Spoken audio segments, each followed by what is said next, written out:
Number the Stars, Chapter 17. All this long time. The war would end. Uncle Henrik had said that, and it was true. The war ended almost 2 long years later. Anne-Marie was 12.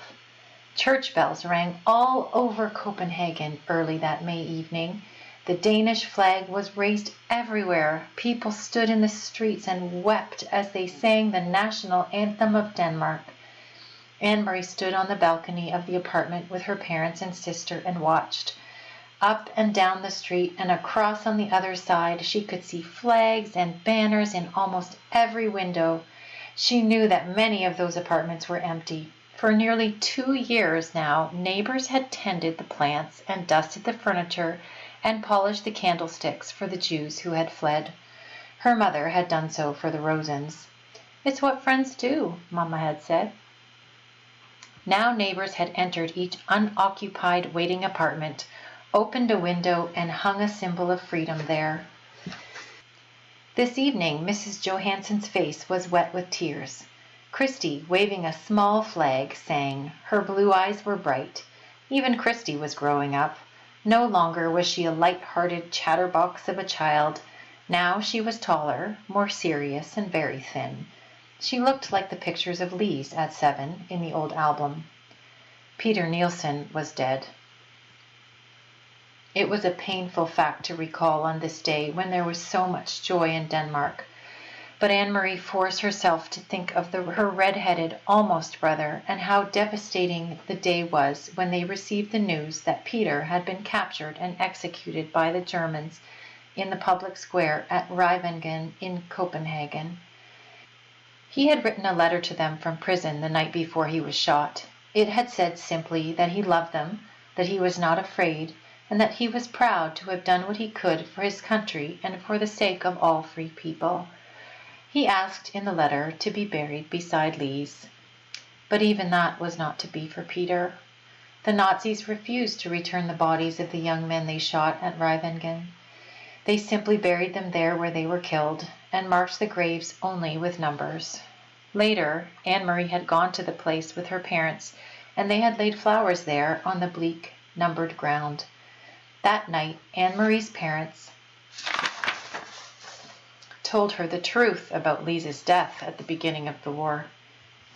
She was part of the resistance too, Papa had explained, part of the group that fought for our country in whatever ways they could. We didn't know, Mama added. She didn't tell us. Peter told us after she died. "Oh, Papa," Anne-Marie cried. "Mama, they didn't shoot Lise, did they, the way they did Peter in the public square with people watching?" She wanted to know it all, but wasn't certain that she could bear the knowledge. But Papa shook his head.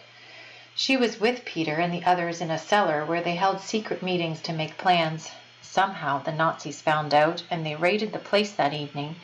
They all ran different ways, trying to escape. Some of them were shot, Mama told her sadly. Peter was shot in the arm. Do you remember that? Peter's arm was bandaged in a sling at Lise's funeral. He wore a coat over it so that no one would notice, and a hat to hide his red hair. The Nazis were looking for him. Anne-Marie didn't remember. She hadn't noticed. The whole day had been a blur of grief. But what about Lise, she asked. If she wasn't shot, what happened? From the military car, they saw her running and simply ran her down. So it was true that she was hit by what you said, that she was hit by a car. It was true, Papa told her. They were all so young, Mama said, shaking her head. She blinked, closed her eyes for a moment, and took a long, deep breath. So very, very young, with so much hope. Now, remembering Lise, Anne-Marie looked from the balcony down into the streets. She saw that below, amid the music, singing, and the sound of church bells, people were dancing. It brought back another memory, the memory of Lise so long ago, wearing the yellow dress, dancing with Peter on the night they announced their engagement. She turned and went to her bedroom, where the blue trunk still stood in the corner, as it had all these years. Opening it, Anne-Marie saw that the yellow dress had begun to fade. It was discolored at the edges where it had lain so long in folds. Carefully she spread open the skirt of the dress and found the place where Ellen's necklace lay hidden in the pocket. The little Star of David still gleamed gold. "Papa," she said, returning to the balcony, where her father was standing with the others, watching the rejoicing crowd. She opened her hand and showed him the necklace. "Can you fix this? I have kept it all this long time. It was Ellen's." Her father took it from her and examined the broken clasp. "Yes," he said, "I can fix it. When the Rosens come, you can give it back to Ellen."